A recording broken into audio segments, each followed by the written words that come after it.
X marks the spot with special guest, experiencer, and MUFON Investigator Sev Tok.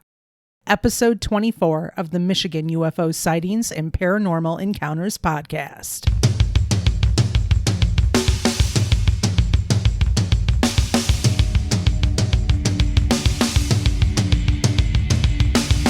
Welcome to the Michigan UFO Sightings and Paranormal Encounters podcast.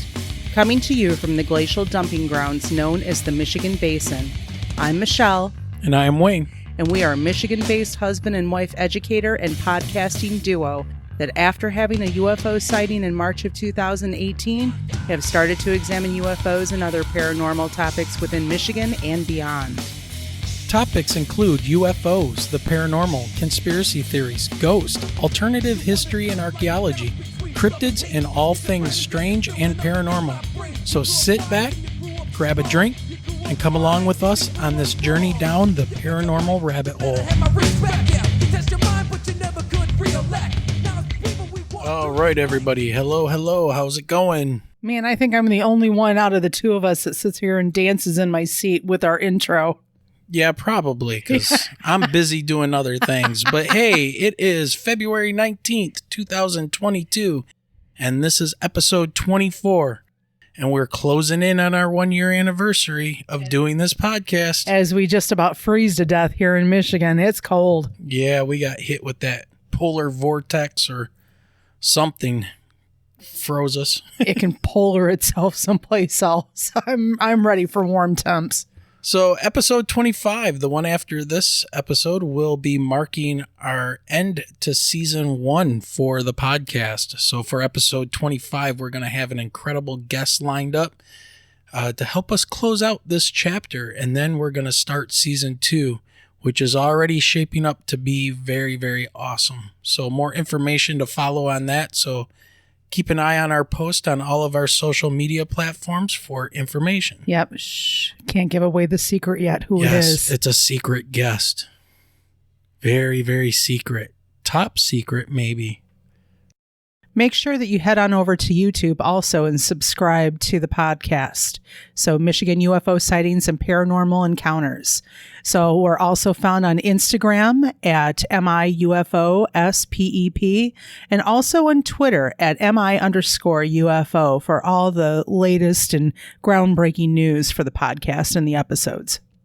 Also, if you would like to support the podcast, you have a couple options. Number 1, you could go over to our podcast store and find some pretty cool merchandise if you would like to support us that way over at miufopodcaststore.online. And you can see all the great items and things that we have for you to purchase.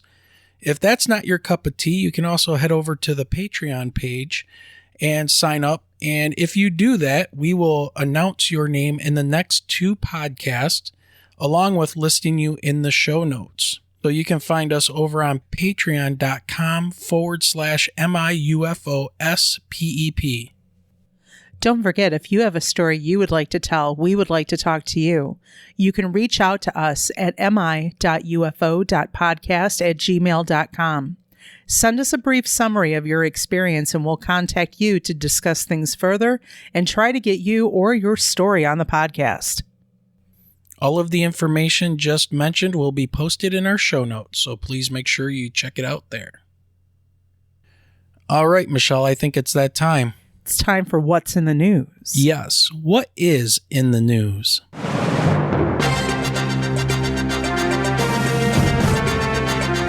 This news article comes to us from CNN, but was sent to us by a friend of the podcast, Chris Schultz, better known as Coach. Thanks, Coach.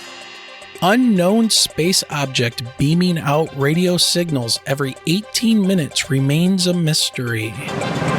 CNN. While mapping radio waves across the universe, astronomers happened upon a celestial object releasing gigantic bursts of energy, and it's unlike anything they've ever seen before. The spinning space object, spotted in March of 2018, beamed out radiation 3 times per hour.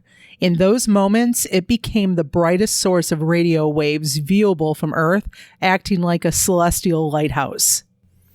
Astronomers think it might be a remnant of a collapsed star, either a dense neutron star or a dead white dwarf star with a strong magnetic field, or it could be something else entirely. A study on the discovery published Wednesday in the journal Nature. So here's a quote. This object was appearing and disappearing over a few hours during our observation, said lead study author Natasha Hurley Walker, an astrophysicist at the Curtin University node of the International Center for Radio Astronomy Research, in a statement. Say that 10 times real fast. I know.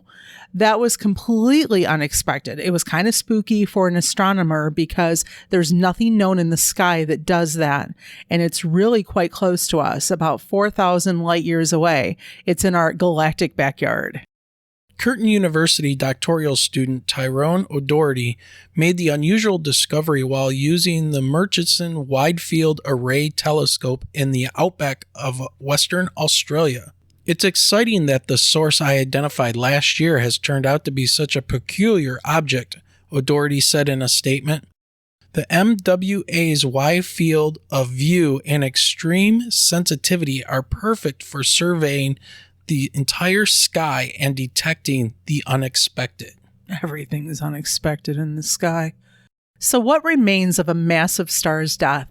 Flaring space objects that appear to turn on and off are known as transients. When studying transients, you're watching the death of a massive star or the activity of the remnants it leaves behind, said study co-author Gemma Anderson from ICRAR Curtin astrophysicist in a statement. Slow transients like supernova might appear over the course of a few days and disappear after a few months. Fast transients, like a type of neutron star called a pulsar, flash on and off within milliseconds or seconds. This new, incredibly bright object, however, only turned on for about a minute every 18 minutes. The researchers said their observations might match up with the definition of an ultra-long period magnetar. Magnetars usually flare by the second, but this object takes longer. It's a type of slowly spinning neutron star that has been predicted to exist theoretically, Hurley Walker said. But nobody expected to directly detect one like this because we didn't expect them to be so bright. Somehow, it's converting magnetic energy to radio waves much more effectively than anything we've seen before. The researchers will continue to monitor the object to see whether it turns back on, and in the meantime, they are searching for evidence of other similar objects. More detections will tell astronomers whether this was a rare one-off event or a vast new population we'd never noticed before, Hurley Walker said.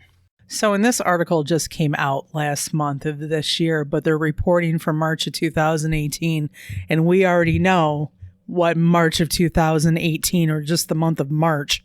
Yeah, the Ides of March, I'm telling you. Absolutely. There's something about March, but, well, they won't publish anything or say anything until they have some concrete data, and science just moves that way. It's kind of slow, and they have to be published and peer-reviewed and all that good stuff. Yeah, check out the news article. There's a video embedded as well in the show notes. Now, what will be interesting is if they use the new James Webb telescope to look for these things, because we're going to have a telescope in orbit around the sun about 1 million miles away from Earth. And that thing's going to see some stuff that's probably going to freak us out. So we'll look more into that later.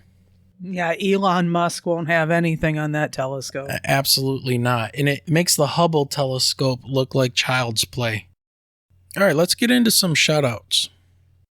We're going to start with the Midnight Truck Stop has returned, baby. Oh yeah, hosted by Big T and Blue Knight.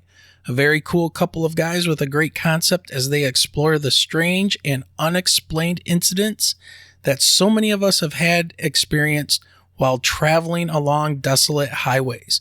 Give them a listen as they collect stories from all around the country from truckers and travelers alike. And then we've got the Lost in the Dark podcast, hosted by Burton and Aaron. This is a pretty cool podcast that bills itself as an attempt to capture incredible conversations between best friends as we explore all of our passions, but especially music and the world of heavy metal. So if you're into paranormal investigations and loud heavy metal music, give them a listen. Strong language, but it's heavy metal music and the paranormal. What else would you expect? And then we're going to shoot over to the Chad Smith podcast, hosted by Chad Smith and co-host Sonny Conway from the Paranormal Chop Shop. And they talk with different guests every week about the strange, unidentified flying objects, the paranormal, and anything else they can think of. Check out the Chad Smith podcast on YouTube. Links provided in the show notes. He's also a fellow Michigan podcaster, so make sure you show him some love and check out his channel. Remember, we are all Chad Smith. And then finally, we've got UFO Garage. UFO Garage is a podcast about UFOs, aliens, and all things weird. The UFO Garage podcast is a fun, laid-back approach to the UFO, UAP, alien phenomenon. We love chatting with interesting people, hearing strange stories, and having a beer or two. Hosted by Joe and Ben, they are dudes, you're a dude, he's a dude, she's a dude, we're all dudes. Yeah. All right, Michelle. So I checked the mailbox and we did get some email. So I think we need to do a communication corner. Yeah, we do. We got a couple of stories and one of them we're going to share with everyone tonight. Yeah, this one's going to be a doozy. So hold on to your hats. And just for clarification, Michelle doing her English teacher thing, had to clean some things up, rearrange some things, but this is the story, correct? Yep, Lance, here is your story. All right, take it away. So from Lance, at the age of 31 from Muskegon, Michigan, I can't help but think back to the year 2007 when I was 17 years old. It was late summer. I was staying at my grandma's house. Her husband was a fix-it-all kind of guy. Not one door or hinge in that house made a squeak. If it did, he was there with a can of WD-40 to take care of it, or he would go about fixing random stuff whether it was broken or not. It was about 3 a.m. one night when I decided to go outside to have a cigarette. I never drank or did anything else and was an athlete at the time. I had just finished school and simply wanted to stay up late and play video games. Well, that night's cigarette gave me more than what I bargained for. I had the cigarette perched in my mouth with a lighter in hand. They kept the house dark at night inside, living the old-fashioned way with conserving electricity. They had a 3-stall garage with outside lights on each one. The one I opened was by their above underground pool. I walked out 3 to 5 feet or so, stopped, lit my cigarette, and it stopped. It looked at me. Its glowing yellowish eyes with red in the center of its pupils, frozen like that of a deer caught in headlights. They glowed. It was a mere 15 feet from me and about 5 to 8 feet from the deck. It was moving freely across the yard until I lit the cigarette. I took a puff, released it, scared as hell with what I was witnessing. I froze for what felt like 5 minutes, but was more in the range of 30 seconds. Even at my height of 6 feet, I was barely taller than the creature before me. It was pure black with super long, thick hair. The thing was like a Bigfoot, super thick chest and a wide upper body that could have snapped me like a twig. That lighting of the cigarette made it stop, look at me, and produce sounds of sniffing a few times like it was smelling me. Its ears pointed, motionless. Its long snout a foot or so with razor-sharp teeth exposed. I took one more puff. It watched me and then turned towards the rocks and privacy pines. It ran towards the dirt road towards the woods, jumped up the rock garden hill at the pine trees, and kept going, but not before shaking the pines from one leap toward it. It continued to run 40 miles per hour or so, snapping branches and scaring the hell out of me as it did. My grandparents didn't believe me. Their religious views and not thinking outside of the box blamed my occurrence on one too many Monster Energy drinks. That wasn't the case, though. I searched the area for footprints, a remnant of hair, anything. Nothing turned up, but I will never forget that smell, the awful stench that surrounded it in my grandmother's yard. Holy smokes. That's a crazy story. Literally, holy smokes. Yeah. Bigfoot / skunk ape. He said he could smell it. So did he tell us where this was at? Muskegon. Muskegon. Yeah. Wow. So up north. Wow. Okay. Well, that's kind of creepy. Oh, you got your stories of Dogman. He didn't want to say anything like that to his grandparents, so. Right. Well, thanks, Lance, for sending that in. We also have another story from Lance, but we're going to save that for the next show. So, once again, if you want to contact us and send us your story, we will happily read it on the podcast. So send it to mi.ufo.podcast@gmail.com. All right, Michelle, I think we need to get ready for our interview tonight. We've got a fantastic guest and will blow us all away, I am sure. And that is Sev Tok. Yeah, let's go ahead, and we've got a little bit of background on Sev Tok. Sev Tok is an experiencer, author, speaker, and spiritual counselor.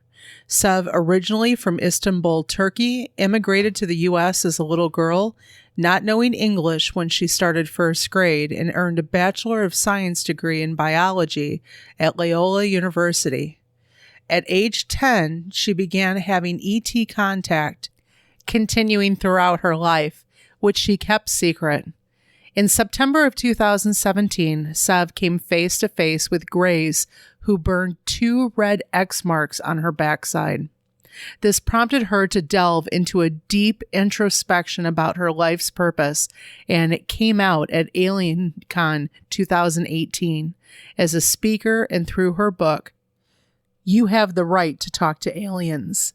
Sev is currently writing her second book, Alien Wisdom.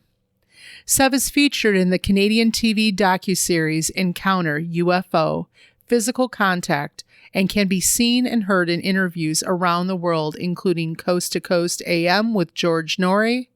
There is a planet and star system named after her in the Star Wars galactic system.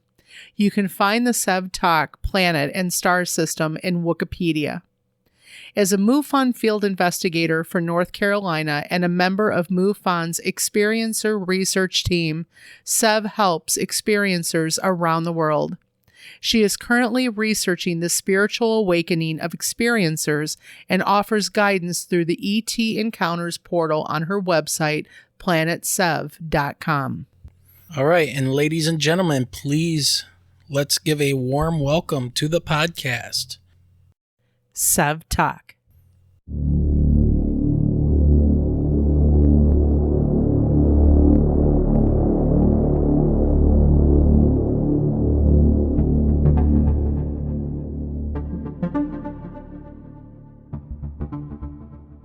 Well, hello, Wayne and Michelle, and to all your listeners and viewers. It's a pleasure to be here with you. Thank you for asking me to be your guest. Well, you know, we had Josh Casey on a couple times, and he told us that you were his MUFON contact person and investigator. And he was like, you have to talk to her. So I was like, absolutely. Let's get in touch with her and have this conversation. So it's great to have you on. And we are very humbled and honored to have you on our podcast. So thank you very much. Josh is the perfect story of an experiencer. So I don't know how much your listeners or your viewers know, but Josh was a naysayer. And in fact, he went to school with Bledsoe Jr. and made fun of him and didn't believe any of it. And now he's not only is he a believer, but he has his own show. And that is an amazing blossoming. And to witness that blossoming within another, oh my gosh, it's so beautiful, so profound, so divine. And that's what makes them such a wonderful poster boy or spokesperson for an experiencer to come out, share your story, talk to somebody, get some help processing. And then it's amazing how your life can just manifest in ways you never thought it would. And they're beautiful ways. Yes. Yeah. And, you know, with my background as a science teacher and a scientist, and Michelle is a, you know, English teacher and mythology teacher of 20 some years, you know, our experience was life altering as well. Now, we weren't, you know, abducted or anything like that, but we did have an experience where we saw a gigantic black triangle at about 2:30 in the morning, and it made no sound. It started to move parallel to us when we tried to get away from it on the expressway, and then it just disappeared. And we didn't know what to do with any of this. And so I reached out to MUFON here in Michigan, and I never received any kind of a response or a follow-up from them, which, I was kind of disappointed by that. So Michelle and I created our own Facebook group, and we just made it a private group. And, you know, just by word of mouth, and we put our story up there about, hey, at 2:30 in the morning, we saw this. Has anybody seen anything like this, or what's going on? And then people started, through word of mouth, telling people about our Facebook group. And now we're at like 5,200 people over the last, what has it been now? 3 years? 4 years. Going on 4 years. 4 years. We started the group in 2018. Right after our sighting. But we didn't start the podcast until last year, almost 1 year ago this month.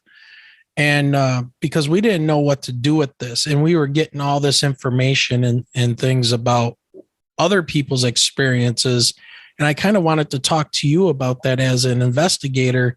Some of the experiences you've had to deal with, some of the ones that you might have found most interesting, maybe frightening, things you've had to deal with. But first, I want you to kind of give our audience a little bit more background on you.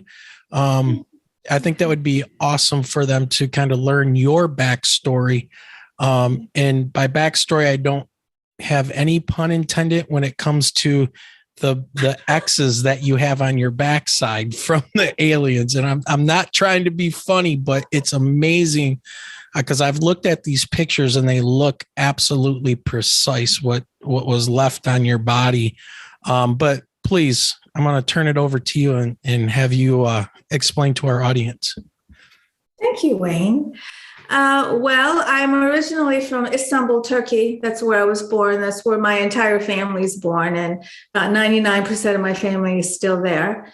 And I came to the United States as a little girl. First, we came into Canada. Then I came into the States. And I came not knowing any English. And I learned English in first grade. And then I went on to Loyola University and I earned a Bachelor of Science degree in biology. So I also am very intrigued by the biologies, the various biologies. And whenever I give a talk or do a video or a writing, I almost always include something scientific, something biological, because I really think it helps. Ever since I was a little girl, I've been in touch with the other dimensions, and so have my parents. And so we were very open and supportive about this as I was growing up.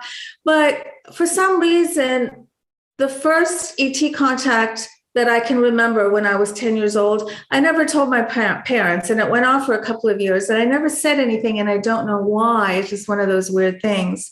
And when I was 10, I was visited many times, so many times that I lost count, by this being that would come in a spaceship, like a typical saucer, and I would be outside waiting for it. Now, I am in 5th grade. I'm 10 years old. I'd be outside waiting for it, and each time it came from a different direction, and it would hover right over me, and I could see underneath it, and it covered the sky. And I would be so happy to see it because it felt like my brother was coming back to visit me. And he would come out, and he would descend these stairs, and he looked mostly human. From what I remember, he was pretty young, in his 20s or 30s, dark hair, dark shirt and pants. I don't know if they were connected. And the only difference was really his ears that were just slightly elongated, not like Spock, but just a little bit more almond. And back then I wasn't even watching Star Trek anyway. Was this in the United States? You were here in the States when this was taking place, right? Yes, this was in the DC suburbs where I grew up. This was in a place called Crofton, which is very close to Annapolis. And so he would be checking up on me. And this went on for a couple of years. And each time I would just come to in my bedroom, and I would have to get dressed and go to elementary school and just not say anything to anybody. But it was such a shock because coming back into my bedroom didn't feel like that was real. I'm like, my God, that feels more real than this. Like, what is going on? So I just kept it to myself. And then when I was around 12, I saw the ship for the last time.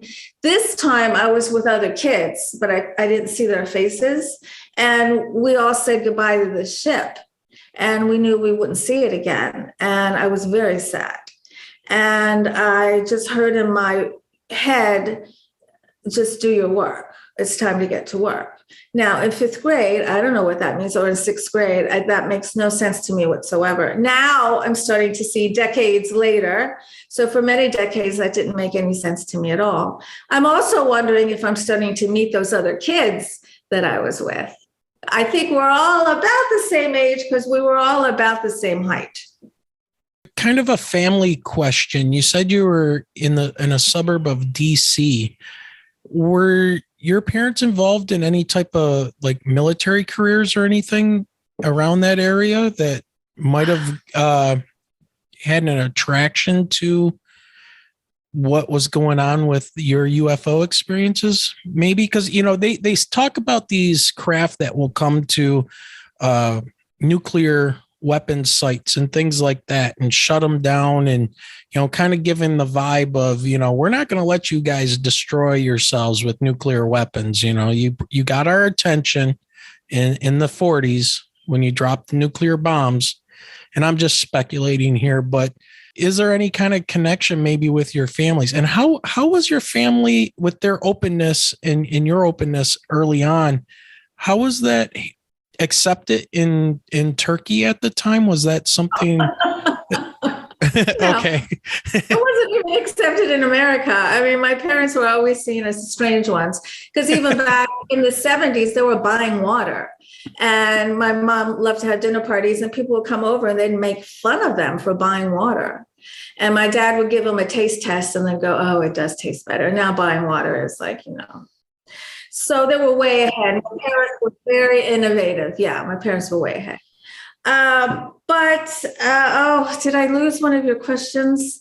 Probably. I threw a lot at you about your family maybe being connected with any type of a military career or something. Okay. Mm-hmm. So my whole entire life, I have lived very, very, very close to some kind of military installation, whether it was the Naval Academy or over here at Cherry Point or in DC. When I lived on Capitol Hill, I was very close to a lot of things my whole entire life.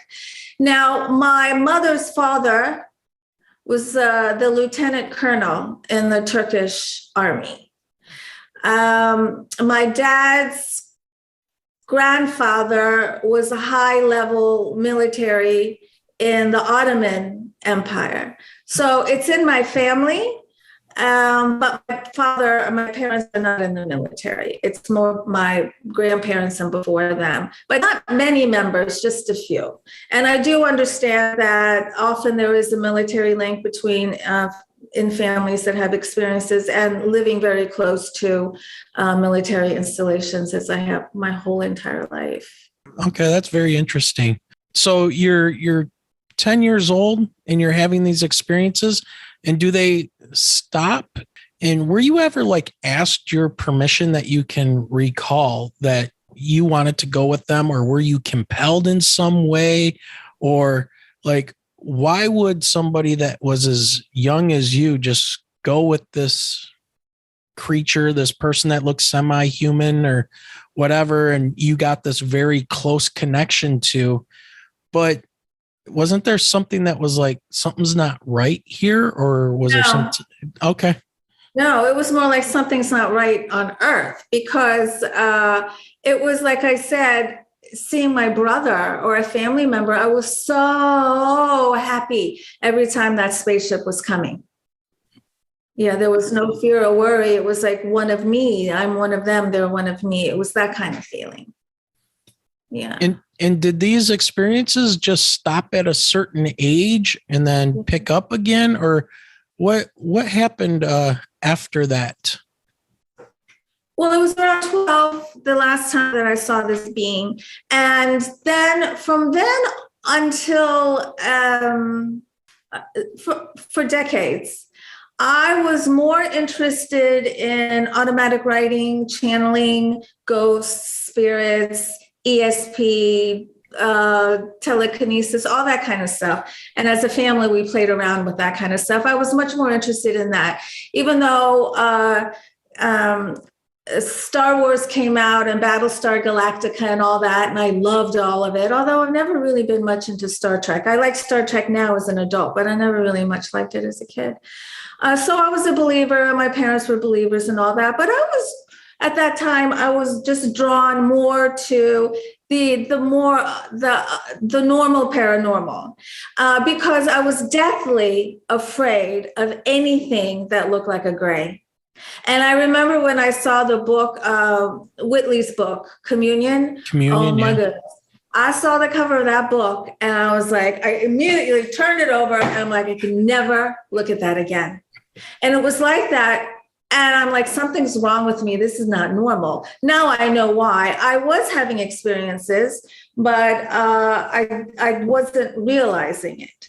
Now I'm having conscious memories and conscious experiences. So it's been going on with me the whole time. It really wasn't until 2010 that I started to have conscious memories, where they showed me a baby in a tube, where they gave me information in Roswell, New Mexico. And then I had the 2 X's burned on me here. And that's what really just blew everything wide open for me. And in the meantime, and I still do this, I conduct soul purpose sessions and soul sessions. And these are interdimensional sessions where I hear information, feel and see information about my client that we can all do. We can all do this. It just takes practice. And what comes through is your purpose and how you can activate it, how you can manifest it, what your best career paths are, a past life that explains something that's going on now. And also a mental block that we all have is illuminated. It's something that we know of, or maybe we don't know of, that's just keeping us from progress or success. So all of this comes out in the sessions. They're like a blueprint to try and be as happy as possible. And I've been doing that for 12 years. And I do find that my psi abilities are related and correlated to my ET experiences. I do think they go hand in hand and they bolster each other. What do you think? Did they give any inclination as to why they were stopping at such a young age? Or what they were doing when they would take you with the other younger kids as well? Do you have any idea what they wanted?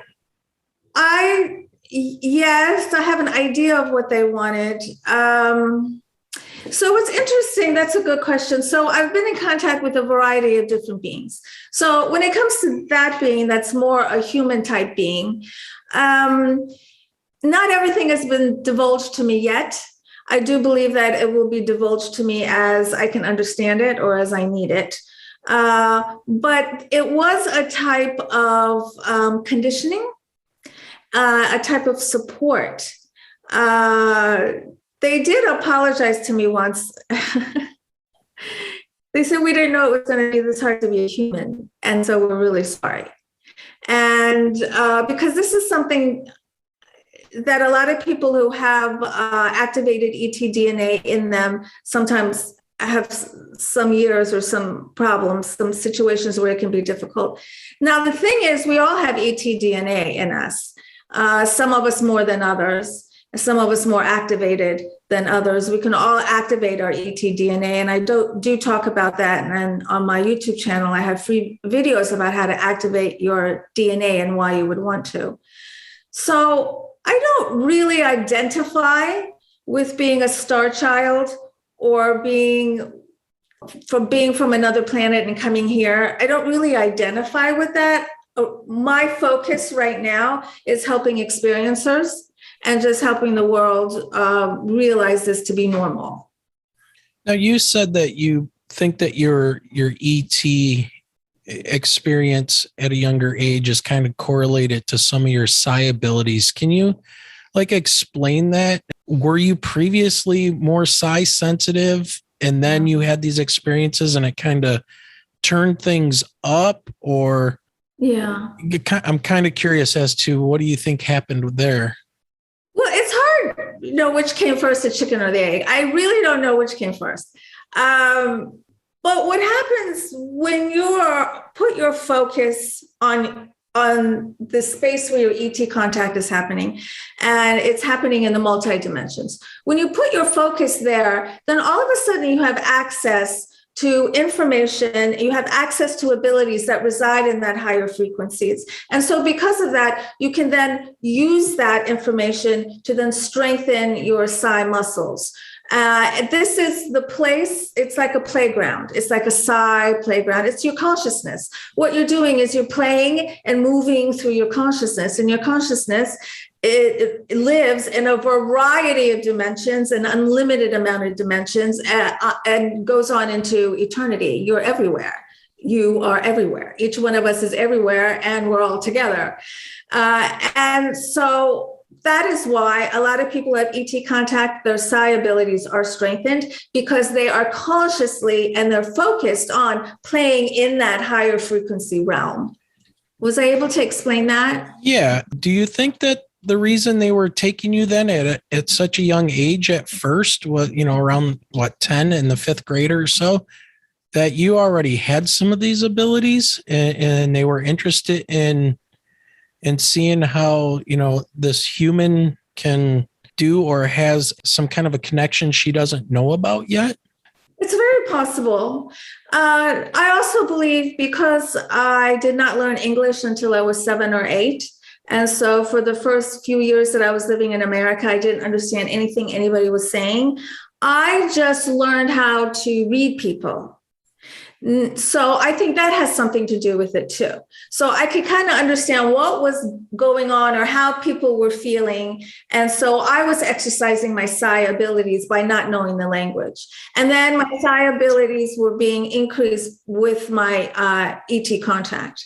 I was just going to say, it sounds like you were an empath, early on, if you were able to pick up on people's emotions and their reactions. Yes. And who's to say, people believe that we have contracts. For people who believe that I made a contract, maybe I made a contract to come down here and do this. For people who don't believe in contracts, this was something that I chose to do. Why? Maybe because in my other lives, in my other consciousnesses, which are happening presently right now, maybe I am living in a state that is more in tune with other civilizations. And I'm aware of that in this incarnation because we're really aware of a lot of themes and energies and feelings that move throughout all of our lives that we call past, but they're really all present. So that sounds kind of like the multiverse kind of a string theory idea of, there's multiples of you that have split off in these multiverses with decisions. Like right now you're drinking your coffee cup, but if you didn't drink your coffee cup, from your coffee cup at that time, a split would have happened where the other Sev would have taken that drink and then something else would happen. And I know, it's crazy because that goes into infinity. And that's not just Sev doing it. That's every single incarnation I have doing it. Right. It's all of your incarnations doing it. All of us doing it at the same time forever into infinity. Well, it's like, if Michelle and I would not have seen that UFO, our lives would be totally different. But this is now a path that we're on, interviewing people like you and trying to find information. It's really, the podcast that we're doing here, even though it's Michigan and because that's where we're from and we relate some things to Michigan, but we're investigating, we're trying to take people through with us on our investigation of learning about these things. I mean, I'm not a young, Josh Casey where, I'm pretty set in my ways. Josh has got time to learn about these things. And I'm very concrete and scientific, but I know what I saw. And I know, there was something else going on there. And that is one of the beautiful things about ET contact is it will, if you allow it to, it'll help you blur your lines. And so you, as the biological, logical gentleman that you are, your boundaries were blurred a little bit and you allow them to stay blurred, which is wonderful. And they're blurring and blurring and blurring the more you even investigate this. I do have a triangle story, a triangle UFO story. Mm-hmm. Okay. Let's hear. You have our interest. We're listening. All right. It happened here in North Carolina. This was a MUFON case that I got. And I'm not going to say the gentleman's name. But I have shared his drawings on my Facebook page if anyone's interested in looking at that. So he's driving to work. It's really early in the morning, not even 5 a.m. And he's just about the only one on the road. He looks up and far left, he sees a triangular shaped something. And he's seen spaceships before. So this wasn't an absolute shock, but it was still very intriguing. And he looks in his rearview mirror. There's no one behind him. The car in front of him is way up there. And so this ship comes, crosses the lane next to him, floats right in front of his car, makes no sound. And now he's on the phone with his girlfriend, talking to his girlfriend about what he's seen. And then it just goes away. Now there's a light, though. There's a white light in the center of it and some smaller lights on the edges. Did you see any lights, Michelle? Well, we saw the three white lights in the recess corner. lights, Right. and then there were two rectangular red lights. That were on the back side of it, what we would consider like the backside, right? That's because it had rotated, and that's where you saw the red lights, correct? Yes. Yeah. So like on the back, almost like an engine, she saw the red. I was driving, so she was on the passenger side of the car. For me, all I saw were three lights, one in each corner, and those lights were like globes that were recessed into this vehicle, whatever it was, this giant triangle.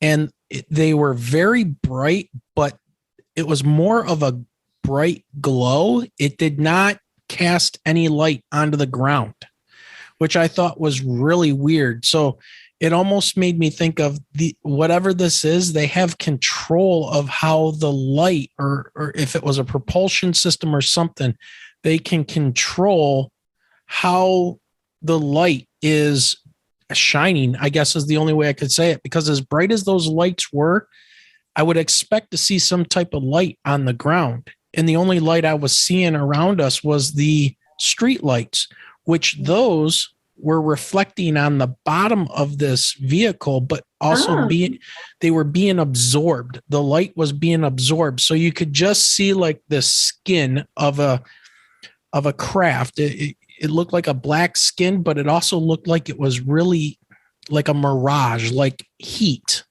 And it was absorbing the light that was reflecting from those street lamps. That's how low it was. The thing was ridiculously huge, about 300 feet on a side. It was like the size of a Walmart or something, is the only way I can describe it. And no noise, no sound. Not a single sound. That does sound like what this gentleman saw. And then 2 weeks later, His girlfriend gave birth to a little baby. He has a new baby. He fell asleep on the couch. He wakes up to see the star being from across the room holding a baby star being. Just look at him and start floating across the room and come right towards him. Star being like an adult holding a baby star being, and it's coming closer and closer and closer and closer, and then he doesn't remember anything. So the question is your child a hybrid? Are they showing you a hybrid? Are you a hybrid? What's going on? Why are you being shown a star baby? And you drew a picture of it too. Isn't that amazing? Yeah. The only thing about that craft that sounds different than what we saw was a lot of these people see there's like a light in the center. Yes, that's what he saw. Yeah. And see, we did not have a light in the center. It was just 3 lights. Now, for whatever reason, maybe it was off. It was, not functioning. Yeah. But we've had other people here in Michigan, and one person on our show that we've interviewed. And I don't think go around with broken pieces. Right. I was, it's probably not what's happening. The light's not working. Maybe they got to upgrade though, or something. It was a later model, or maybe an older model. Who knows? Because I don't know anything about the different beings or creatures that might be here from different places. I just know what we saw, and now what we're learning from people, from Chris Bledsoe Sr. in his orbs, and now Josh and his orbs. And then after we talk to Josh, we go outside and we see orbs. We had seen orbs flying in the sky. Michelle got some decent pictures of them. And did you get a video as well? Or was it just little pictures you snapped on the phone? I think I took one video. Yeah. I mean, nothing, conclusive, but you could see off in the distance. And then our Facebook group starts lighting up. Are you guys is anybody seeing these orbs over here by us and stuff? And I'm like, yes, absolutely. Here's pictures of it, and they're like, yep, that's what we seen. So, just really, really strange like that. But yeah, I mean, fortunately for us, I did not have a very good reaction to this thing. Michelle's favorite line when we first saw it, what was it that you said? When did the military get that? Yeah. When did our military get that? Because it was a huge black triangle, not some TR-3B thing that everybody likes to throw out there and say. It wasn't like a fighter craft or anything like that floating in weird angles and this stuff. This was huge, and no sound. I knew it was like, we have to get out of here. And then when we were merging on the road, this thing which was coming toward us very, very slowly, almost at a hover, it rotated and started moving along the expressway parallel to us. Were you the only ones on the road? There were a few other cars around. It was, 2:30 in the morning, and we just got done playing a crazy night of bingo. Real, when you play with the old people, it almost becomes it becomes full contact bingo. Watch the use of that adjective. Well, have either one of you ever had so-called dreams in quotation marks, where you are with beings, or you're being given information, or you're seeing unusual rooms or anything like that, or you're flying through the sky? Either one of you? I haven't. No, but I can show you on my phone. I wake up almost every other night at 3:33. Oh, and I take pictures of my screen. And this all started happening after we had this experience. So what happens to you at 3:33? Usually I wake up and I go back to sleep. That's about it. Or I get up to go to the bathroom and go back to sleep. Oh, you go back to sleep within minutes? Yeah. Because I know I only got a couple hours before I got to get up for work anyways. But yeah, I can show you screenshots on my phone. 333, 333, 333. And what do you think that is?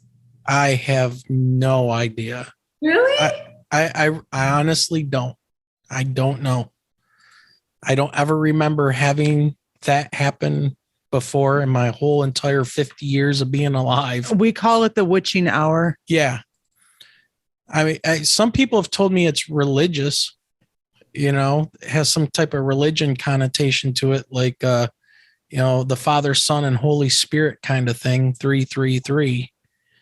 Yes, threes are extremely powerful. Yeah. See, I'm a fan of nines. Oh, okay. Well, 9 is a multiple of 3. Tesla said the answer to everything is in 369.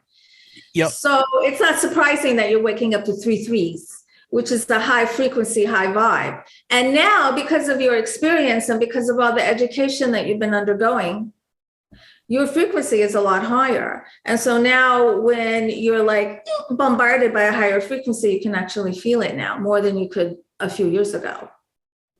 Yeah, I don't know. And maybe I'm one of those people that I'm putting up that logical block to going further in like the podcast and interviewing like you and Josh and all these other people is kind of my outlet right now before maybe that's wonderful. I'll learn more, so. Thank goodness. Thank you so much for doing it. It's wonderful. So did he ever, the person that you were talking to with the star person and the star baby did he ever figure out what was going on or have any other contact to give him any kind of hints as to what was meant by that visitation or anything? Not that I know of. He was very well aware of the hybridization program, and he did think that maybe there was some correlation, which to me, it's obvious that there was, whether it was his baby or him or both. His wife, because there's so many people that are involved in the hybridization program. That's what I was told, and that's what I was shown. I was given information in Roswell, and I was shown a baby in a tube when I was living in Baltimore, Maryland. And I was told that there are millions of people who are part of this hybridization program. The one I'm talking about has to do with grays and humans, because there's others. And I also have conscious memories of my lab. And I have hybridized babies in my lab situations, which were not comfortable, happy situations. So from my experience, I know of at least 2 different hybridization programs. One where there's humans involved and the babies are very sickly and they wanted me to heal them. And the other one where it's the grays and the babies were not sickly. And it just seemed like it was a lot more scientifically advanced. And who knows how many others are happening. It's funny that you bring up the hybridization thing, because I was recently going down a rabbit hole on YouTube, and a surprise guest we're going to have on our show for our season 1 finale next week had a video up where there was a director or assistant director of the CIA talking about these people that were hybrids, that they were investigating from a government standpoint. And I was just curious, what are your thoughts on that? And what did you think about the UFO UAP report that was released in June? I have not seen that video of the person talking about wanting to investigate hybrids. I do believe that there are definitely human beings that have highly activated ET DNA in them, which makes them unusual or different. As far as his name was John Ramirez, and he's an ex-CIA officer who was giving an interview that was talking about human alien hybrids or something along those lines. Ex-CIA officer says, yes, DNI and NASA directors were on board. into looking into this? Yeah, I believe that because from my memories, there were human beings involved. And I was shown human beings, I was shown grays, I was shown a variety of things. Are they talking about those type of hybrids that they're making, or are they talking about a pure hybrid that just stepped off of a spaceship and is living on the planet? I think it was humans that were that are living amongst us now, or hybrids that are living amongst us now, that they have this anomalous DNA or something along those lines. I'm not completely familiar with this. I believe that because I do believe that we have our DNA is so multidimensional. There's so many different levels to it. And so as you keep on activating your DNA, like you really do, you're less human, you turn into some other something. So of course that can exist. Jumping back to that June UAP UFO report that the government put out, even though it was only, for us, it was like 9 pages. What's your feelings and thoughts on that report? Just chuckling, just a little bit of a chuckle. Like, thank you for a little bit of nothing. It's kind of clear from those of us who are in this world and know some of what's going on, not everything, that the government's still trying to hide it. And as long as they keep trying to hide it, it's just laughable. So they're kind of admitting it, but kind of not. Okay, that's better than not admitting it at all. So at least we've come that far. They're wishy-washy about it.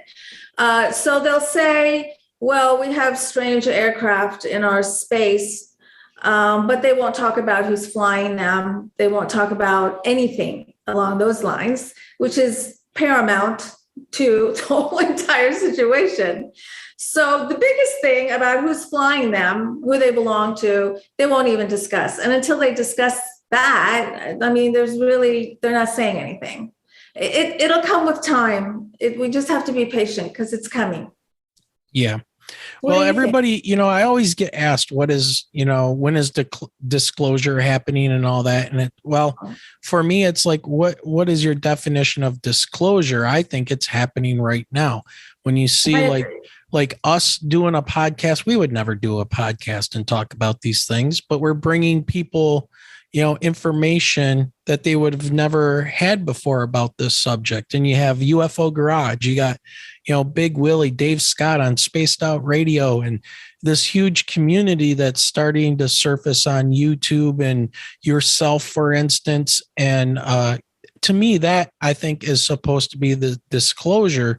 And then the government kind of helps out with their, they trickle out the information to make people go, well, man, they really sound crazy on that podcast. But now look at what they're saying over here. We got fighter jet videos. Maybe there's something to it. And so, to me, that's what my answer for like, what is disclosure, what that would be. I don't know if you have a different thought on that. Oh, no, I completely agree with you. Disclosure we're in disclosure. There's really no reason to even ask when it's happening because we're in it. And I agree with everything you said. Yeah. So from the government, it's going to come just bits and pieces. And the truth might not ever come out from them, ever. We also have to realize it's going to come out as we can handle it and as we're ready for it. Because let's just not forget that I'm just going to talk about the United States of America.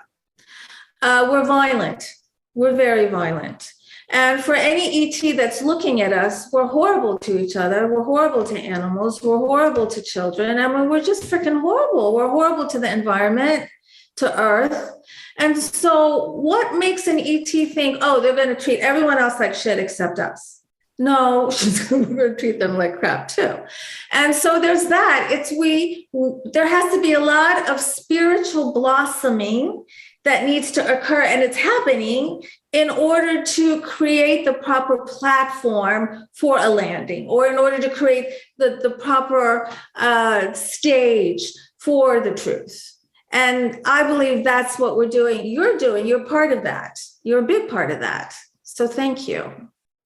Well, we're trying. And, I know you said, like sometimes having these experiences kind of wake people up to the situation and things. And I would say that for me personally, if I took anything out of this, I would say that my curiosity went through the roof, especially from a technological science standpoint, that for me, I'm interested in the technology and the information and knowledge that, these beings would have of the universe, the solar system, other beings and things like that. So it really like ignited my curiosity. And I think it was Jeremy Corbell that likes the phrase, weaponize your curiosity.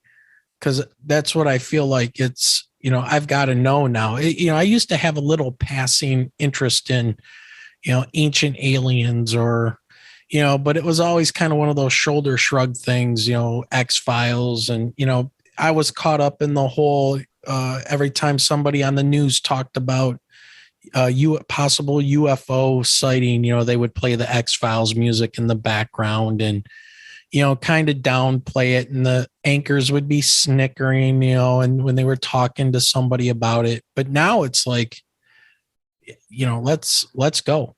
I want to know more. Yes. So that is the other good thing about that is it did change the atmosphere. And so we do feel, many of us in this world now, including you feel a lot more comfortable talking about the kind of podcast that you have now. I feel a lot more comfortable talking about my experiences now. But I came out when it was still kind of hush hush.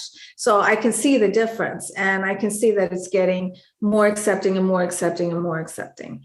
Talking about your coming out and your experiences, can we jump to like what happened with you and your fear of the grays? And I think that leads us into those marks that you had obtained at some point. Okay. So right now I live on the inner banks of North Carolina. I live right here on the water. And I moved here from Capitol Hill, Washington, D.C. in September of 2017. So I came here with my ex, and my second night here, I came face to face with a gray. And what happened was I was in the kitchen, I was unpacking the dishes, and I felt something bite my butt, and it really hurt, like a bug or something. So I yelled over to Patrick, Patrick, I think something bit my butt. Will you look at it? He's like, yeah. So I go over to the living room and yeah. No male would say, nah, I'm not going to look at your butt. Of course he's going to say, yeah. So I bent over and he's looking and he's not saying anything. And I'm starting to get nervous. And I had been in contact with the grays before. And back then I didn't like the grays. I thought they were bad, but now I don't, I think they're good. But anyway, back then I thought they were victimizing me because I thought everything was victimizing me.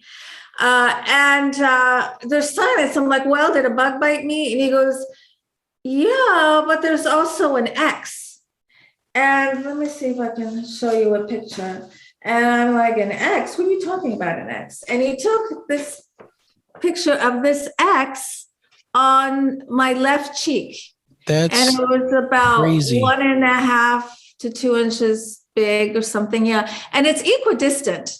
Like I've had people measure it and it's equidistant. Yes. So I saw that and that's my butt. And I was shocked and he was shocked. And I said, okay, we're going to forget about it. We're just going to forget like this never happened. But I knew in my heart it was the grays, and I was very afraid. So then 9 days later, I come to in my bedroom. My eyes just pop open. It's just instant awake. And that's another sign of ET contact is when you pop back into 3D reality, it's instant. There's no waking up. There's no grogginess. It's just like you're alert and you're fully awake. And that's what happened. And I had this download of a memory. And I was on this hospital type bed, and I was lying on my right side. And I was in this room that was dimly lit and I had hardly any furniture in it. And I couldn't move my arms and I couldn't move my legs and I felt paralyzed. And I felt something over here behind me. And I was able to move my head. So I turned around and then standing right there was a gray. And I actually drew a picture of his face too. Yeah, right there. And we locked eyes. We looked into each other's eyes. And I describe it as looking into two pools of black oil. And I was so scared. Oh my God, I was scared to death. And he didn't say anything. All of my other experiences with the Greys, there was telepathic communication, but this time there was nothing. And I think that freaked me out even more because we don't like neutral. We like, you're either going to be nice or you're not going to be nice. But if you're neutral, we just kind of like get freaked out about that as human beings. Yeah, I'm going to just throw out there. Did you had a feeling like it was very indifferent to you? Like it really didn't, right? Okay. Right. Just very neutral. Not mean, not nice, just totally neutral. And we just looked into each other's eyes for several seconds. And then I turned my head back around and then ding, I'm in my bedroom. The download comes. And then there was also something else I knew that I had never known in any other encounter with the Greys. And I knew that I was on that bed in that room and I knew that room was on the moon. So I go downstairs and I wait for him to get up. And he always got up before I did, but this time I got up before he did. And I'm waiting for him. And I'm very, very, very, very scared because if there's another X on me, I will flip out. I didn't think I'd be able to handle it. It would just be too much for me.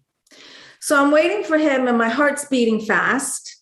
And he comes downstairs and I tell him. And we had a shared experience in Roswell, New Mexico before this happened. So he had an idea. And I told him what I remembered. I told him I was on the moon and I told him to look at my butt again. And I'm praying. I'm like, God, please. Well, there was another X, this time on the right cheek, directly across from the first one. The picture's in the book. Same X. So we were both just flabbergasted. And I still, no matter how many times I tell the story, I cannot come up with a word to describe what it feels like when your reality is completely pulled out from underneath you. Because I didn't know who I was anymore. And I'm like, what am I doing at night talking to aliens? Like, why am I hanging out with ETs? And who am I? And who are we? And what are we doing? And what is going on? It was an existential crisis. And so I had to calm myself down. So I managed. And I said, I need help. For the first time in my life, I can't do this alone. I need help. So I didn't know who that was going to be. I decided just to let it organically happen. And one time I was watching this movie, Unacknowledged by Dr. Stephen Greer. Oh, yeah. After I watched it, I'm like, this is it. Like it lit a fire in my belly. I'm like, I have to show somebody this X. So I went to the computer and I heard in my head MUFON. So I Googled MUFON and there was Kathleen Martin. And I sent her my picture and she responded right away. And she Zoomed with me or she Skyped with me for an hour and a half. And that changed my life. And then a few months later, I wrote the book and I've been helping experiencers ever since. Yeah. And people can see those pictures that she was holding up to us in our conference call here on her website. And that's planetsev.com. And I think it's under the I am an experiencer like subheading on your website. And because I just happened to pull it up to get a closer look at this, and they look like puncture marks, and they look laser precise and exact. I mean, I can't measure them on my screen here, but they look like they were. Any idea what they are for or what they wanted? I've been thinking a lot about that. First of all, I haven't come across anyone, and I don't even know any UFO researcher that's come across an X. So if anyone's watching this and has come across an X, please get in touch with me. I'd like to meet my fellow X-fans. Like a brand almost, or if they were taking like tissue samples or something. But usually if something's in a pattern, it's like a what we brand cattle with or something like that, an identifying mark. I did have some more geometric shapes on me after that. I had this really interesting octagonal shape actually in my thigh a couple of months ago. So they're continuing, but not to that degree, because that was intense. So it was down by my bum, which is in the area of the body, the chakra area of the body that holds the Kundalini energy. So I do believe that my Kundalini was activated. When your Kundalini is activated, something that happens, it's really intense, is you have to know the truth. You have to know the truth about yourself, and you just have to know the truth about everything. And it starts with yourself. And this is a difficult journey, but well worth it, as you know. And so I have been on the path of authenticity. That is my thing. That is what I help other people be their authentic selves so they can be the most fulfilled and abundant and dynamic that they can be. So that's why I switched my fear from grays to loving them, because I just misunderstood, because my filters were messed up. My filters were one from a victim. I was a big victim for most of my life. So I assumed the grays were victimizing me. And it's not until I started the self-awareness and the spiritual blossoming that I realized I'm not a victim. I'm always in control. So they weren't victimizing me. My exes weren't victimizing me. Nobody's victimizing me. Okay, then who are the grays? And that's when I realized that they've been helping me the whole time. Well, it's easily understandable why you would feel that way. You know, I totally get that. I mean, as far as you know, you don't remember giving these things any kind of permission to do the things to you that they did. Well, I believe I have. Oh, okay. I believe from the higher perspective, we have. And so from the lower perspective, so-called lower perspective, you can't see everything from the low ground perspective. You can see better from the higher perspective. I do think that none of this is done against my will. That's my personal belief. Okay. Is this what, with your experience with, I'm sorry, who was the investigator that you talked to? Kathleen Martin. Kathleen Martin. Yeah. Now that name sounds familiar to me, but again, my ignorance in this field, is that what led you then to start working with MUFON, and how did that all happen? Yes. So Kathleen Martin and I have now become friends, and she's a world-renowned UFO researcher, and she's also the niece of Betty and Barney Hill. So that's where I know the name. Right. And she's written books with Stanton Friedman, and she's written a lot of books, and she's on TV shows everywhere, conferences, everything. I mean, she's the queen of this world. So in my dealings with her, they were so profound that, yes, she left an imprint on me. Yes, I found MUFON to be extremely helpful for me at that period in my life. And then as time went on, as I was organically processing, I met some other people from MUFON, and they had suggested I become a field investigator. And in the beginning, I was not interested at all. And then I was talking with Terry Ling, who is in MUFON, and I don't know, something in that conversation just hit me. And I'm like, I'll become one. So you read a lot, you watch movies, you study a lot, and you take a test, and you have to pass the test.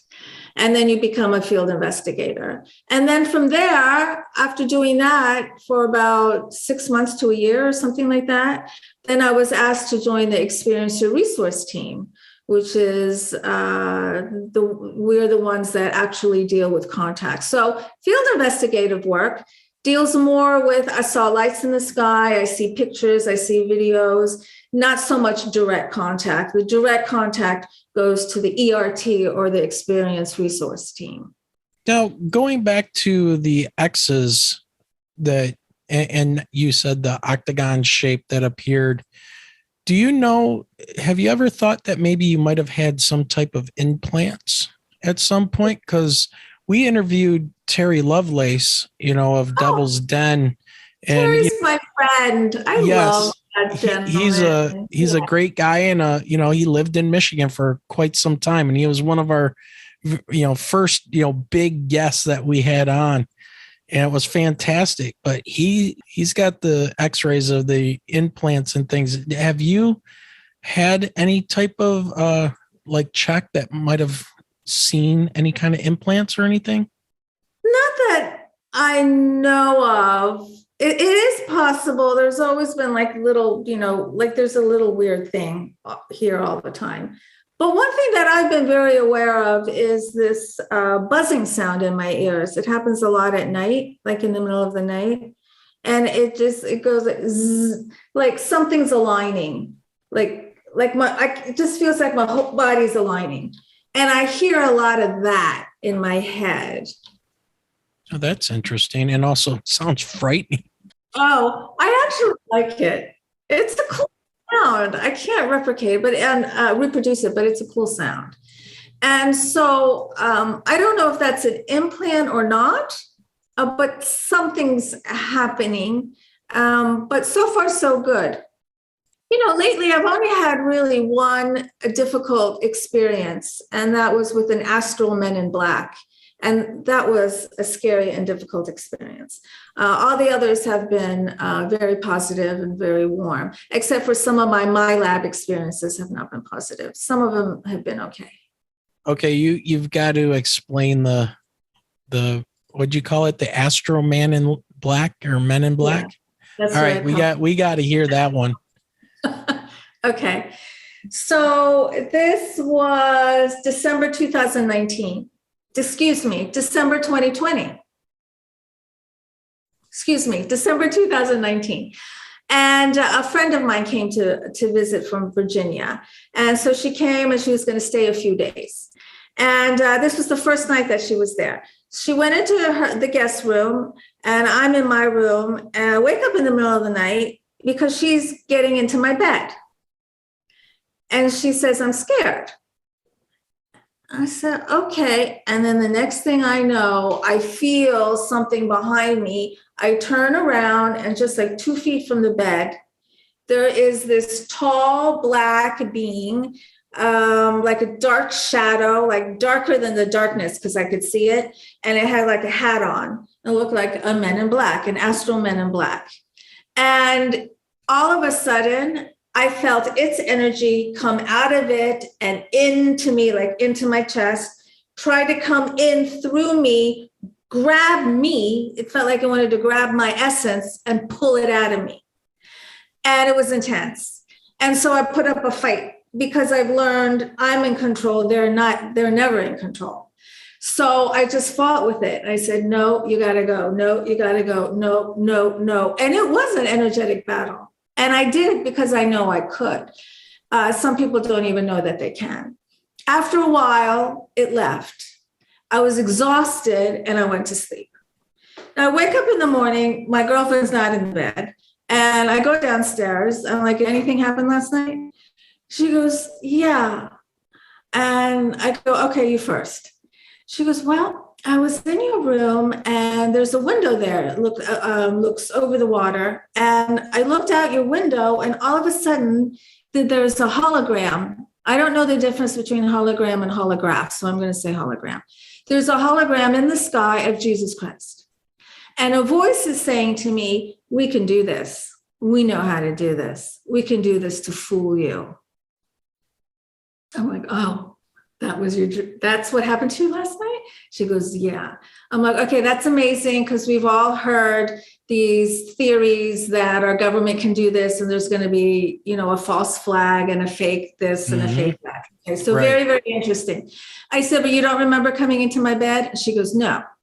And I said, well, you came into my bed and this and that and this and that and this happened. And so we're like, okay, let's just forget about it. We'll just go on like none of this happened. And at the time, I didn't realize it. I realized it after she left, that being was attached to her, because that being was a low vibratory being. Now, my friend was a spiritual teacher, but she had just gotten entrapped by all the Hillary's going to be arrested tomorrow, and the Democrats are eating babies, and the Pizzagate this and the that. Oh, this, yeah. 100 people. And she went down the rabbit hole with that. And that is a low vibe. And so when you spend all your thoughts and time looking at those videos and processing that low vibe information, low vibe beings align with you. So wherever you go with your people. You end up attracting them, and they become like these hitchhiker type of situations. Yeah. And they go wherever you go. So you go to a friend's house and you're bringing your negative posse with you. And so what they do is they poke at people to see who they can align with. And he was poking at me, but he couldn't align with me. But I had to fight it. Yeah. Strong. It was strong. Yeah. Man, that is crazy. That's a scary story. So I want to ask you a quick question about the grays. Now, there's been speculation that these grays are not actual living beings, or there's some type of a synthetic type of worker hive mind type of creature working for a different alien or, interdimensional being or something like that. Since you've had experiences with them now, what are your thoughts about what these things are? When I was shown the baby in the tube in Baltimore around 2012, there were 3 grays standing behind me, tall, medium, and short. And they telepathically just told me, take all the time you need, just keep on looking at this baby in a tube. That was back before I even knew that the grays came in various sizes. I didn't even know that. So fast forward many years later, I have a MyLab experience. And often I am in the same room. And I'm in this room, it's like a government room, just blah, bland, everything is bland. And I'm looking into another office, and there is half of the wall is a window, so I can look straight into the other office. And I've been in that office before, looking into the other office. This time, as usual, there was this young man standing next to me, and they brought in a gray into the room across from me. And he said to me, see this gray? And I said, yeah. And he said, that's the original gray. I'm like, okay. They took that one out. Then they brought in another one that was a little smaller. And he said, this gray is a hybrid of the original gray. And then they took that one out, and then they brought in the tiny one. And he said, that's the hybrid of the original. And I also understood with each down, it felt like going down, there was a loss of sentience or consciousness. Okay. And so the most conscious, most sentient was the tall one, and the least was the little robotic baby one. All right, let's talk about any cases that you've worked as a MUFON investigator. Anything, you already kind of talked about the triangle and then your creepy experience with this Astro Man in Black type of a situation. Or what about what you've had to investigate, coming in from an outsider to somebody else's encounters or experiences that was maybe very uplifting? I mean, I know we know the Josh Casey situation, but what about something on the darker side of things as well? Something on the darker side. All right. Everyone is at a different place when it comes to processing their ET contact. And so sometimes I get someone who's pretty well processed because they've had a lot. And so they can deal with it, but they have some questions. And then I deal with someone who it could be their first conscious experience, and they're so freaked out and so afraid, just really, really afraid. And these are very sound-minded people. But then we also just like in normal populations, sometimes you might deal with someone that might have a history of some kind of mental disease. Unfortunately, a lot of people are put away when they tell their family, I saw an ET, and then they're labeled as mental. So it's kind of hard. I mean, there's some characteristics to mental diseases that you can pick out very easily and you can see. But some of these people have been labeled as mental or crazy, and they're not. And they're just trying to change their own definition about themselves, which is a very, very difficult thing to do. And so when they come to us for guidance, what we do is just offer judgmental platform for them to just completely get their whole story out. And we're not here to resolve anything. We're not here to answer any questions. We're not here to tell them any whys, answer any whys. We're here so they can just talk about it. And then we offer help through our experiences, but also if they want to see a hypnotherapist or if they want to go to a support group, because there's so many support groups now. So when I first came out, or when I first started having ET contact, there weren't support groups that you can just go online. So right now it's so easy. And I encourage everyone, just reach out someone somewhere. The most important thing is to come out to yourself.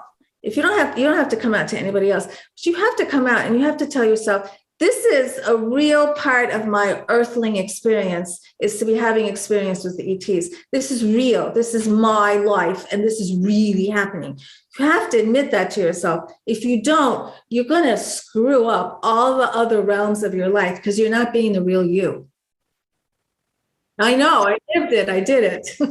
So, Sev, let me ask you a question. Have you had, you yourself personally, or any cases that you've dealt with that deal with other paranormal other than ET or cryptids, anything of that sort? There's a lot of paranormal because they tend to go hand in hand. And so there's a paranormal when it comes to ghosts and spirit guides and things, but more of the paranormal when it comes to ETs, the orbs. There's so many orbs, like you were telling me, Wayne, that you can see, Michelle, you can see these orbs. And there are more and more and more people that can see these orbs. This is becoming like a new phenomenon. What are these orbs? I saw an orange one out here a few weeks ago. And some people say the orange orbs turn into spaceships. Some people say they're not spaceships, they're beings. Some or aliens, or they're dead people, or they're angels, or who knows, so many different things. What I encourage people to do when they come in contact with an orb is to just consciously focus on it and talk to it. And just pay attention to what you hear, feel, and see, because you will have a download of some kind of information. That's why it's happening. It's not by a mistake that you're seeing these orbs. These orbs are showing themselves for you. Why? Why?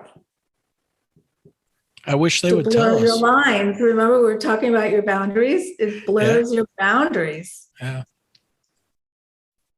And it's fascinating, and it's something that we never thought we would be going down. I don't know how to explain. I mean, I guess this is your you don't know what it's like to have your world shattered until you experience, this. And now, we're just on this quest of figuring out what is going on. We'll probably never know, but it seems like every time we do a podcast or we're on a show ourselves or whatever, we get a little bit closer to, understanding, at least from my standpoint. And Michelle can speak for herself. I'm more curious than that night of being like fight or flight. Well, I can't fight this thing. We're running, when we saw our triangle, but now it's more of, give me more. I want my curiosity. I must know what is going on. And that's just that scientific brain. And, I don't know Michelle's take on it. We don't talk about it that much. Like, what do you want to get out of this or whatever? But I'm sure she's got her own, kind of opinions on it. No, I'm accepting of the fact that I saw something that I've never seen before. And so it's a curiosity of wanting to know more and wanting to hear the stories out there, maybe to validate what I saw myself. Ooh, yeah, that's a good point. Yeah. Getting that reassurance. And that was another thing too, that we kind of started this podcast, hoping that people that were having these experiences here in Michigan and really anywhere, because we're worldwide, it's like 65 countries of people listen to our show. It's interesting, but it just blows my mind every time I say that. It's like, this is crazy, but can we possibly help some people out there just for them listening to the show, whether it's, they think they saw a cryptid canine dogman, Bigfoot, or, UFOs or whatever. And, can that possibly help somebody? I guess we're trying to do good in that way, but we also want to bring people along with our exploration and investigation of this phenomenon, this whole paranormal realm.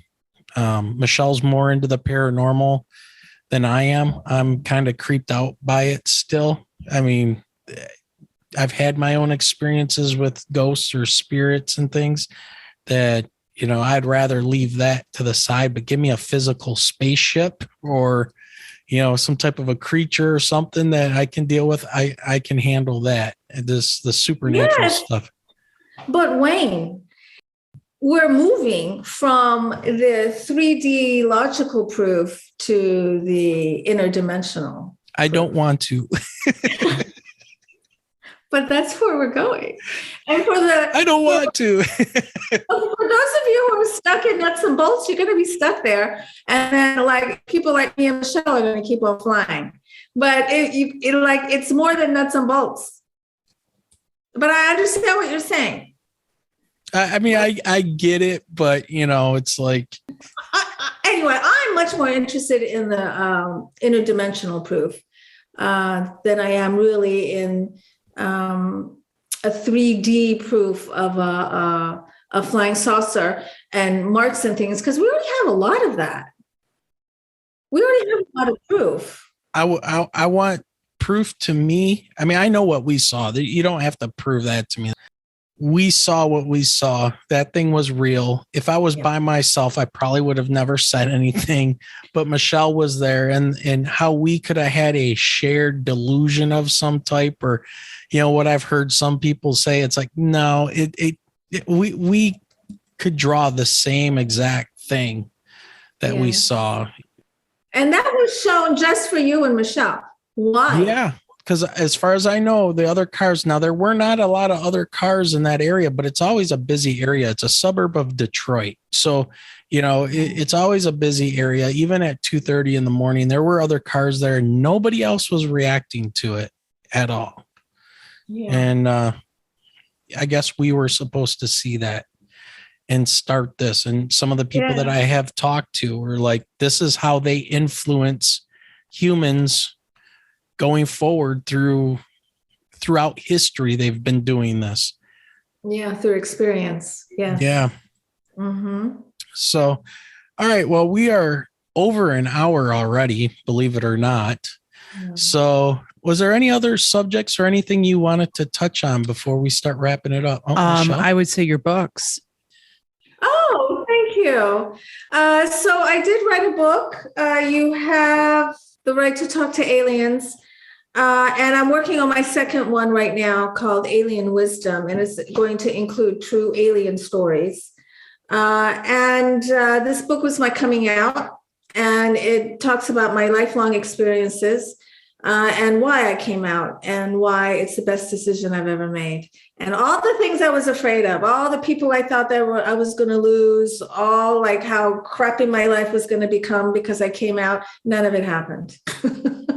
It all was much better than I thought it would be. Well, that's awesome. And we're going to obviously have links to your books and your website in our show notes and everything. So people are interested in reading those books, we'll put a link up and you guys can get right to them. Are you on Amazon? And Yes. okay. And I have my YouTube channel, Alien Spirit TV, with lots of free videos about ET contact and about how to raise your frequency and DNA activation, and also guided meditation so you can connect with ETs and other worldly beings, because I do help people do that. I was always curious. I've seen on your website and some of the things that you've done, that you've been on a Canadian UFO show at one point, and Coast to Coast AM and stuff. What was your experience like dealing with those situations? With Coast to Coast? With Coast to Coast, any of them. So yeah, that was a wonderful experience. And I was just heard from a lot of people afterwards, and it was wonderful and very enjoyable, even though for me it's midnight. And in fact, I'm going to do Dave Scott's Spaced Out Radio next week. Oh, awesome. Be at midnight too. Yeah. And I love that experience. And George Norrie actually interviewed me, and that was very good. And it was very fun. He's very good. The Canadian docuseries, which you can watch now, Terry Lovelace and I are featured in a special called Physical Contact. It's called UFO Encounter, or Encounters UFO Physical Contact, something like that. I do have the link on my Facebook page and on my website, planetsev.com, where you can also go if you're interested in a soul purpose session or in a soul session. Well, as we wrap things up here, one of the questions we always like to ask our guests is, since we are a Michigan-based UFO podcast. Do you have any ties to Michigan? I've been to Michigan. Oh, okay. And my first husband was from Michigan, and his dad graduated from Notre Dame. And so I went to that place where Indiana's right here, Michigan's right here, or you look across the street and you're in a different time zone. I was in both states. Do all of your guests have a connection? It's a cool question, actually. No, not always, but. And we have all kinds of crazy history that we've uncovered and started learning about UFO sightings and stuff here in Michigan. One of the big ones was the swamp gas controversy in 1966. There was 2 weeks of UFO sightings that were initially reported to the police by a farmer named Frank Manor and his son. And all of these people witnessed these things, from orbs to actual discs flying around for 2 weeks. Even the police were following them and got pictures of them and things like that. So much so that Gerald Ford, before he was president of the United States, he was from Michigan.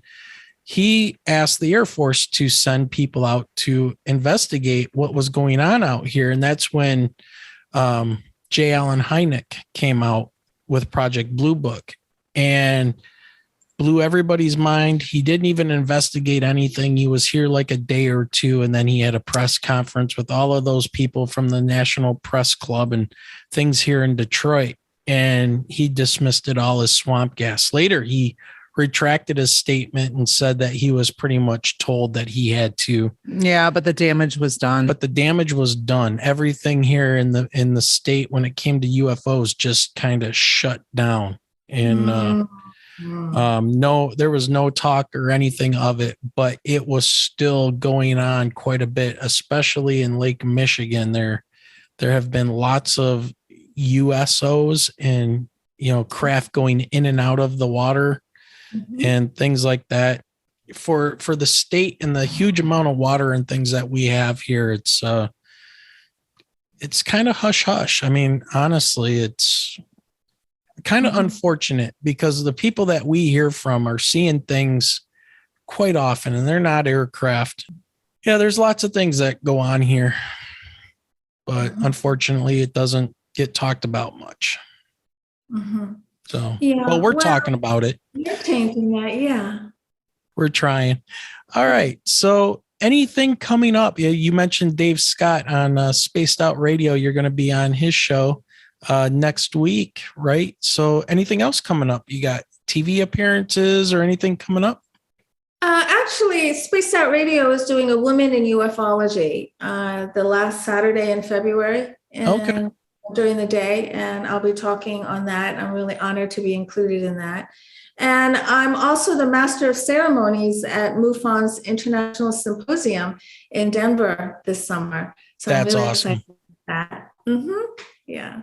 And conferences and things, a lot of them are still online. There's still some in person. The MUFON conference will be in person. So those are coming in, and the interviews, and it's a really fun time to be in the UFO world, isn't it? We started this. We had no idea in June there when what was it? It was February of last year, 2021, when we started our podcast. We didn't know our podcast would explode the way that it has. And we had no idea that June they were going to be releasing this UFO report.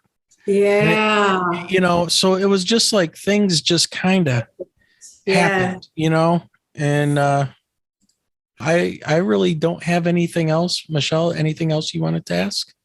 No, I think that we're going to let Sev go enjoy her evening because it is getting late.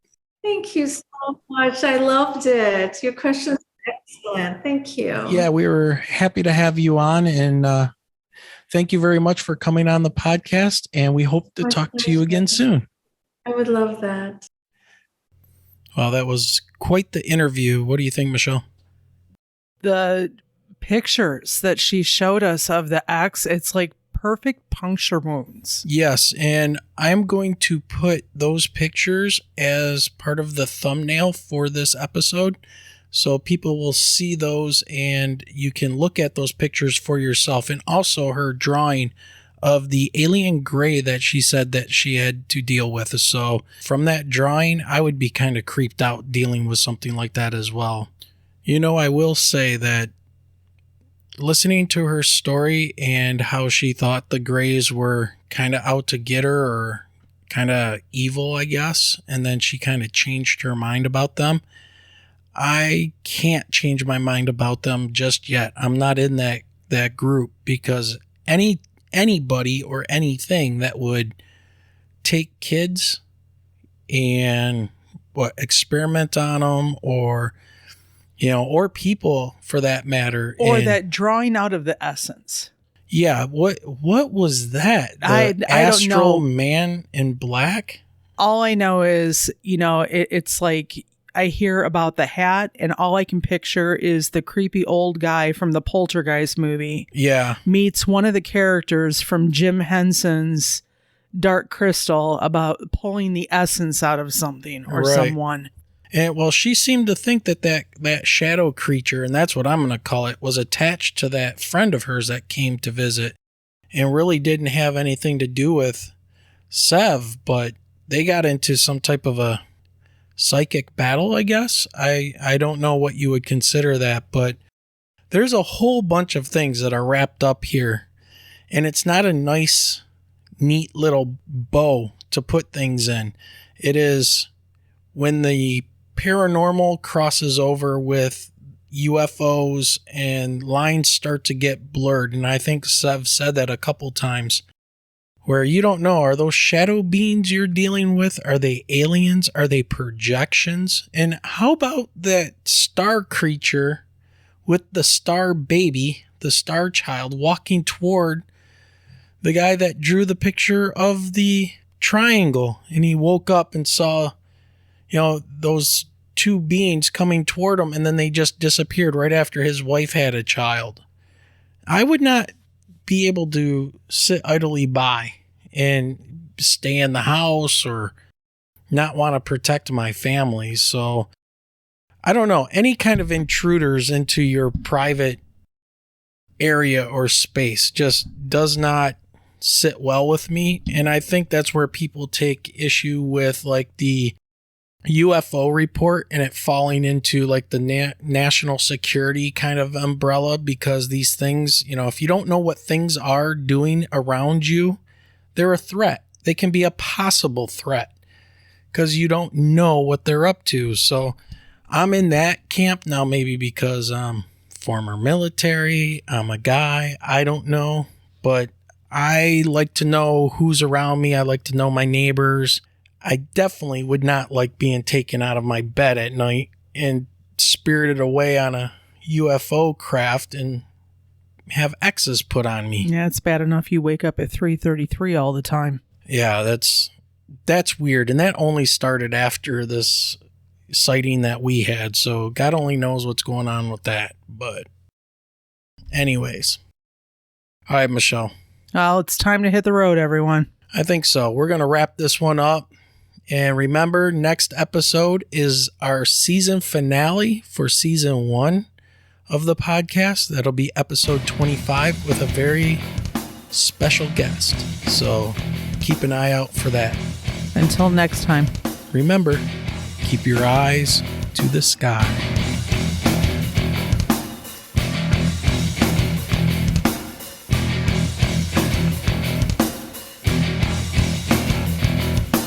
You have been listening to the Michigan UFO Sightings and Paranormal Encounters podcast.